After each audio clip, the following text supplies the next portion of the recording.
20대 남성이 헤어진 여자친구 집을 찾아가서 불을 질렀습니다. 여자친구를 흉기로 살해한 20대 의대생 구속됐습니다. 데이트 폭력으로 딸을 잃은 엄마가 딸의 얼굴과 이름을 공개하면서 가해자 처벌을 요구했습니다.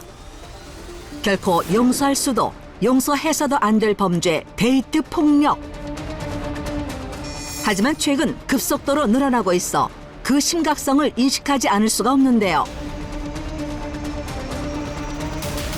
사랑이라는 이유로 감춰진 어긋난 애정, 데이트 폭력, 대처법과 예방법은 없는지 이웃집 고수에게 알아봅니다. 자, 우리 시청자 여러분들께 인사 한 말씀 부탁드립니다. 안녕하세요. 저 김한나 변호사입니다. 반갑습니다.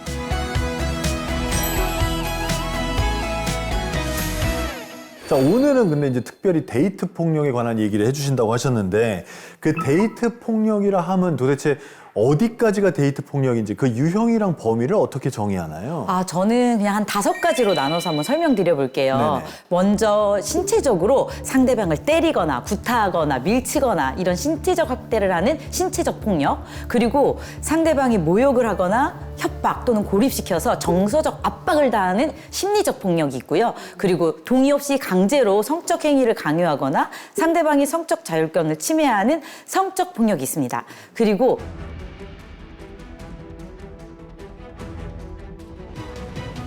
상대방의 경제적 자원을 통제하거나 경제적 의존 상태를 악용하는 경제적 폭력 상태가 있습니다. 그리고 마지막으로 상대방의 일거수일투족을 감시 또 연락을 강요하고 막 과도한 통제를 시도하는 등 이런 통제와 스토킹 이런 유형이 있습니다.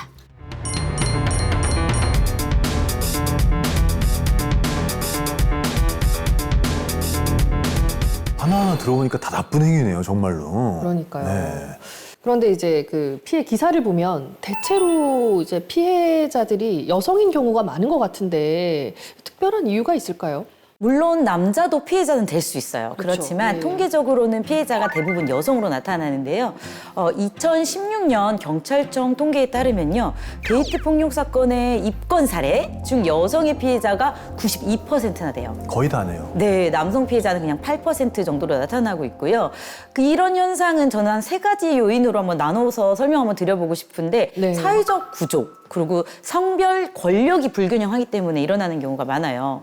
왜냐하면 전통적인 사회 구조가 남성이 여성보다 좀 힘의 권력을 많이 갖잖아요. 그러다 보니 권력 불균형이 연인 관계에서도 나타나는 거죠. 그리고 신체적 차이도 있겠죠.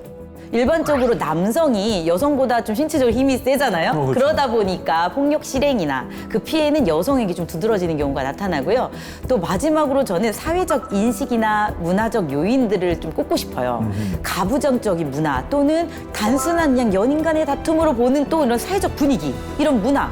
물론 남성의 데이트 폭력 피해자가 되는 경우도 있고 요즘은 사례도 많이 드러나고 있는데요. 이거는 조금씩 이렇게 신고를 하고 인식이 전환되면서 생기는 것 같습니다.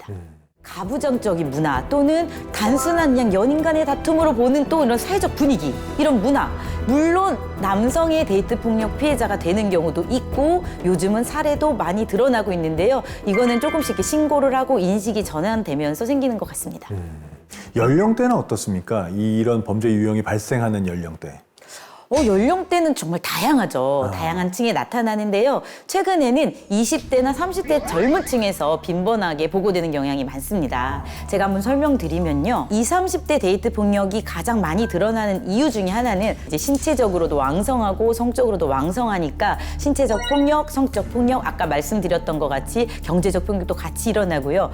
결혼의 동기가 되기 전이잖아요. 그렇기 때문에 당연히 여러 가지 복합적인 문제들이 일어나는 거예요. 그리고 이런 폭력적인 연인 관계를 유지하면서 결혼을 생각하잖아요. 내가 좀 참을 수 있어. 사랑이야. 이렇게 혼동을 하는 거예요. 그러면 상대방도 바뀔 거야 라고 이렇게 참는 경우가 많기 때문에 20, 30대의 데이트 폭력이 많고요. 그리고 40대의 경우는요. 40대의 데이트면 뭘까요? 사실혼의 경우 또는 재혼의 경우 이런 네. 경우잖아요. 중장년층의 연령대인 경우에는요 정서적 폭력이나 이제 경제적 폭력이 좀 많고요. 또는 이제 스토킹 형태, 아까 5번째 말씀드렸던 통제나 스토킹 형태가 두드러집니다. 아, 40대들이 스토킹이 좀 많군요. 그쵸, 막 연락, 통제 이런 경우로 이제 데이트 폭력을 나타내는 경우가 많죠. 그런데 누군가를 처음 만났을 땐 당연히 좋은 모습만 보여주잖아요. 그래서 이 사람이 폭력적인 성향인지 어떤지 가늠이 잘 안 되는 것 같거든요. 좀 미리 알 수 있는 방법이 있을까요? 어떤 것들이 초기 증으로 나타날 수 있냐면요. 네. 옷차림을 막 제한한다든지, 사람들을 만나는 걸 제한한다든지, 막 휴대폰 관리를 한다든지, 빨리빨리 연락해 막 이런다든지, 막 욕을 쉽게 하거나 모욕적인 말을 한다든지, 막 갑자기 욱해서 소리를 지르고 막 비난하고 자존감을 깎는 행위하는 거 이런 경우 있잖아요. 그리고 신체적인 폭행을 한다든지, 그리고 성관계를 할 때에도 강압적이거나 아니면 상대방이 원하지 않는 성관계를 요청을 한다든지 이런 경우들, 데이트 폭력을 당하는 것이라는 거를 인지하면요, 바로 단호하게 거절하셔야 합니다. 그리고 그런 행동이 폭력이라는 것을 상대에게 인지시켰는데도 바뀌지 않는다면 바로 만남을 그만두시기를 권합니다. 변호사님께서는 실제로 겪으신 사례도 참 많을 것 같은데 어떤 사례가 있었습니까? 20대 여성이 동거하던 남친한테 여러 번 구타를 당했어요. 그래서 엄마한테 이 사실을 들켜서 온 경우가 있었거든요. 네. 그래서 고소를 했는데 아직도 사랑이라고 생각해서 결국은 그 남자친구한테 막 돈도 빌려주고 고소도 취하고 그냥 같이 다시 만남을 이어갔는데요. 그래서 저는 지금까지도 현재 진행형인 것 같아서 그 가스라이팅을 어떻게 당하고 이런 일이 일어나는가, 그래서 굉장히 걱정되는 사건이라서 기억이 나고요. 그리고 데이트 폭력은 처벌 수위가 약하다는 말들이 있는데 실제로 어떻습니까? 우리나라에서는요, 사실 데이트 폭력을 전담하는 별도의 일반법이 없어요. 그렇기 때문에 개별법에 의해서 그 행위를 처벌하거든요. 예를 들어서 형법의 폭행죄, 상해죄, 협박죄, 강간죄, 강제추행죄, 성폭력 범죄의 처벌에 관한 특별법 또는 스토킹 처벌법 등을 적용하고 있어요.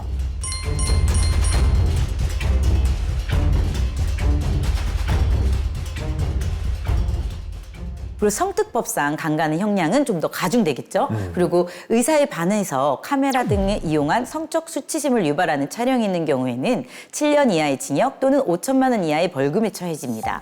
스토킹 범죄의 경우는요, 3년 이하의 징역 또는 3천만 원 이하의 벌금에 처하고, 흉기 등 위험한 물건을 이용하는 경우에는 5년 이하의 징역 또는 5천만 원 이하의 벌금으로 가중 처벌됩니다. 그런데 데이트 폭력에 대한 별도의 양형 기준이 마련되어 있지 않아서 케이스마다 판사마다 처벌의 수위가 굉장히 다르다라는 문제가 있고요. 또한 가정폭력에 해당하진 않아요. 그렇기 때문에 스토킹에 이르기 전에는 신변 보호를 위한 접근 금지를 신청하기가 굉장히 어렵습니다.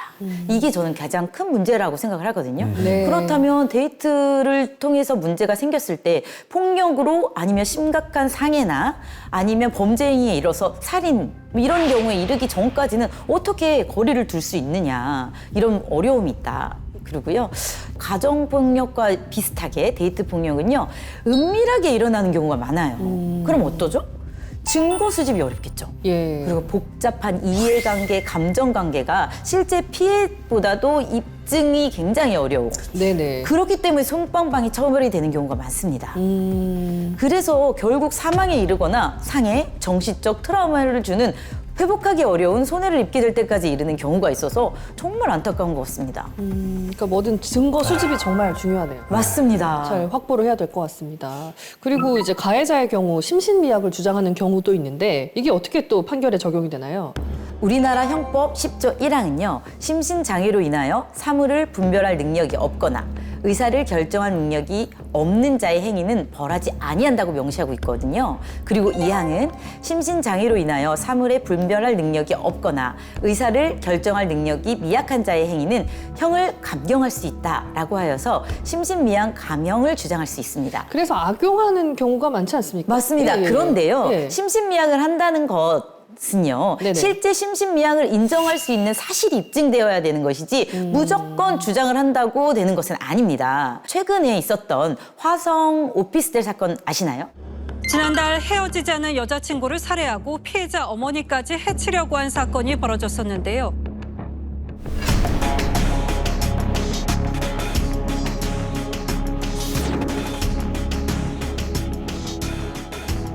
이 경우에는 1심에서 심신미약과 우발성을 주장을 했어요, 피고인은. 네. 그럼에도 불구하고 재판부는 범행의 동기에 참작할 만한 사정이었고 피고인의 범행은 계획적이며 피해자들의 목과 가슴 부위에 정확하게 찌르는 극도로 잔인한 모습 때문에 심신미약 감형을 인정하지 않았습니다. 알겠습니다. 자, 이제 데이트 폭력을 당하는 사람들이 만약에 재판까지 갈 경우에 어떻게든지 자기를 방어하려면 증거를 좀 잘 가지고 있어야 될 것 같거든요.